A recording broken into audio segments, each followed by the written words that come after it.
Hi, so I just want to tell you about this painting.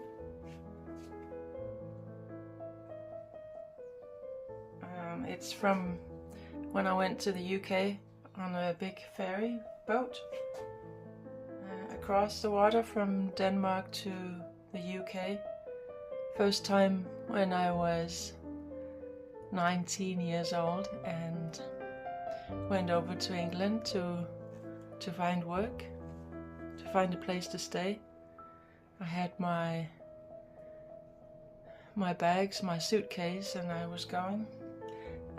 If you look at this, there's a Union Jack in the background. It's painted on paper, so it's mixed media. It's acrylic paint first. The Union Jack takes up the whole area, and then on top of that I've painted a seascape with, well, a moody seascape. It's to show my connection with both the water, the vast ocean, and the waves, and then my time spent in England.